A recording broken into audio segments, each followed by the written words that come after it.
I seen all good people now. Wah, wah, wah, wah, wah, wah, wah. Does this sound make you smile?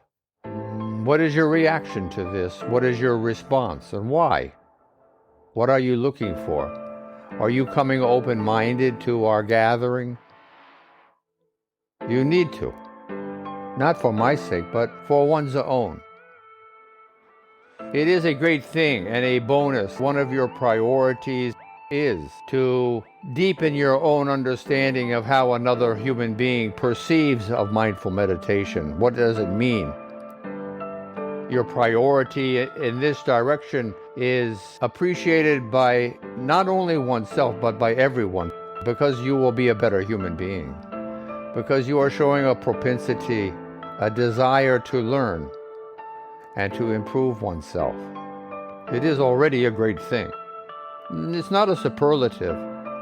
It's the truth. It's being honest, being authentic. It means one is utilizing God-given resources for improving, widening, stepping up a rung on the ladder of life and evolution. This is the goal of evolution, increasing complexity. Or so it has been since the universe was created over 14 billion years ago. In geologic times, it may just be a moment. So maybe it oscillates just like everything else in our physical universe does. And at some point, it will go back and revert to simplicity. Who knows? The universe is vast. We can all easily agree upon that. And we are small, although we have within us the capacity to understand to the degree that it's possible for us, our universe and creation. We have incredible technological, sociological, every kind of pursuits. We have surprised and surpassed ourselves in the last 5,000 or 10,000 years of recorded history, where we have some idea of what's occurred. We are yet still underutilizing so many of the gifts we are born with. Our reasoning power, what we're talking about right now. How aware are we? How wide is our perspective? One can be aware, but not have a wide, but rather a narrowed focus or area of concentration, and not see the peripheral on either side and above and below. We need both. One needs a sense of awareness, heightening, being revitalized, rejuvenated, and restored, and remembered. And we need the widest amount of perceptivity, of acceptance, sensitivity. In hand with this, these two together, mindful meditation. You could put an equal signs in between them. How one gets to being mindfully aware is by practice and utilizing one's tools. Think about what was just said. Mindful meditation is heightening one's awareness and one's perceptivity, one's perception, one's receptivity, being receptive. These are all more or less the same thing, but they're just different little accents, like spices. Simple as this. How do we get there? We said practice. Practice utilizing tools we are actually born with. We don't need to follow a particular spiritual practice as much as becoming aware of what and whom and how and when and where and why we are. This is simple question and answers. Being aware. The expanded receptivity or perspection of not just being within inside of oneself, but of thinking in terms of the universe, thinking in terms of our solar system, thinking in terms of our world, thinking in terms of Homo sapiens as another species, one of millions have grown upon the face of this world. When one broadens perspective to this degree, then one's ego fades away. One's humility grows. These are valuable results, considerations, objectives to have one being humble and appreciative, because appreciation follows humility. When we have accomplished this, then we are receptive to increasing what we become aware of. Our potential is immense. If you are, for instance, in a spacecraft, and you look down at the Earth, and you look down upon a landmass that you're familiar with, let's say North America, you see a blob on the sphere of the planet that's a greenish brown. When you first look upon the planet, you see it in this generality.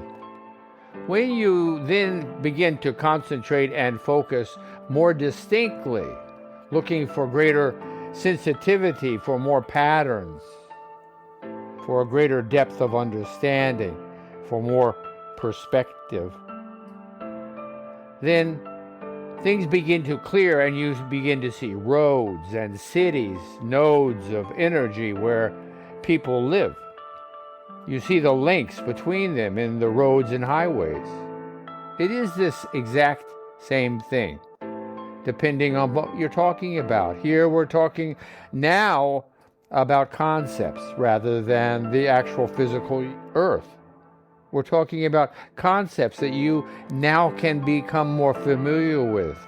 When one becomes more familiar with them and attaches a sense of being a witness to, an observer, non-biased to whatever it is being considered, then one can increase the intensity in a way that is not detrimental or negative to one's, in quote, egotistical self.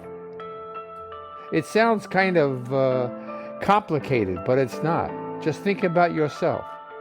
Keep it in terms of you, how you respond.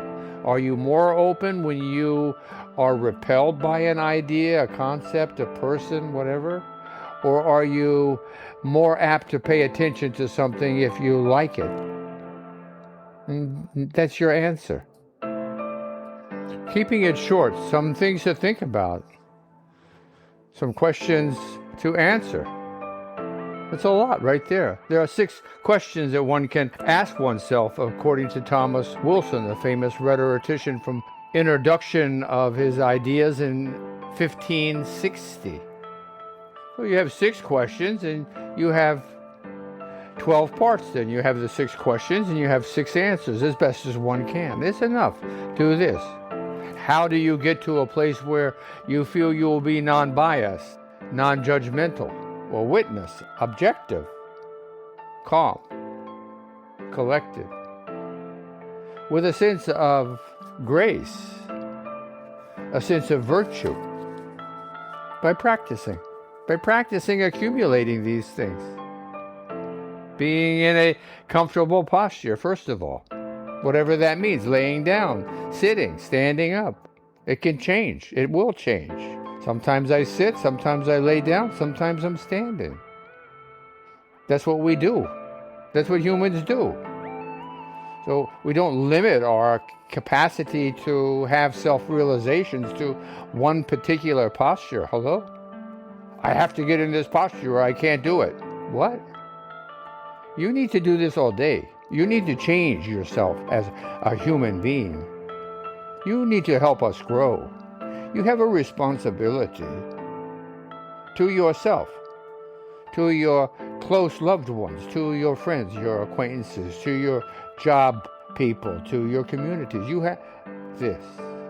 It is when you are born, you are stamped with this responsibility. Many don't know this, but that doesn't change the responsibility to grow, to become more, to rise. It is our nature. But we're not asking ourselves to do anything but what we should be doing. To be humble, to be appreciative, to be aware. Simple. If one is finding themselves unable to focus on these simple pleasures, it's okay. Expect yourself to if that's the way you need to be. Practice will help you overcome limitations. One needs to practice focusing and concentration and holding one's attention to a subject matter for periods of time. And you already do this, so it's just then choosing what subject matter is it I want to pursue. Virtuosity, being kind to oneself, compassion, empathy, understanding, friendship, love, curiosity, discipline, patience, objectivity, organization. You can choose and need to choose those virtues you need to attain, you need to reinforce, you need to consider to have in one's mind. Even just saying in a self-affirmation, you are helping. You think not, you think so. For sure it is so. Because just saying the words is magical in one's soul. Because why? Awareness. You keep forgetting how old you are. So do I. You are not 60 or 12 or 25 or 50 or 84. No, you're not. You are millions and millions of years old. It is written in one's DNA. Evolution. It is these things you need to know. Whom you are. Who am I? And this is one thing that for sure you are. Just pinch yourself to realize your physicality. Start here. Start simple. If you find yourself again not being able to focus well, that your mind is distracted with all current events, in quote, that you overtaking and overwhelming one's life, then begin by being in a comfortable posture, sitting, standing, laying down, and finding your breath. It's as simple as this. It is in the simplicity of things that the complexity of things are found.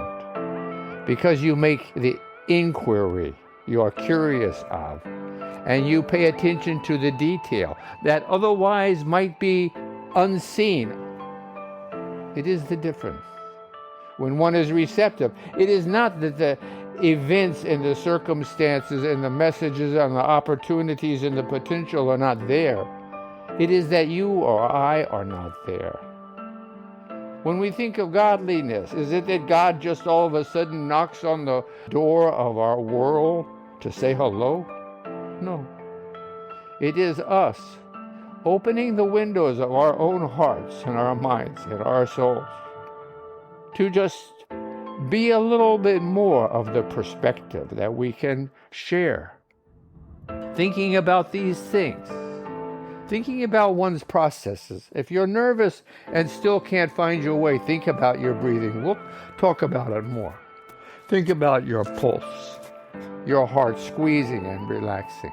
Think about the heat that is emanating from your body, representative of all kinds of other types of energy also simultaneously being released into the universe that surrounds us. And of course, being aware of one's quivering, ecstatic majesty of being here now, vibrating with life energy, shimmering, alive, a witness onto all of these things going on. Humbled and thankful. The music continues for another minute. please collect your thoughts and think of yourself. Enjoy it and listen and think.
Namaste.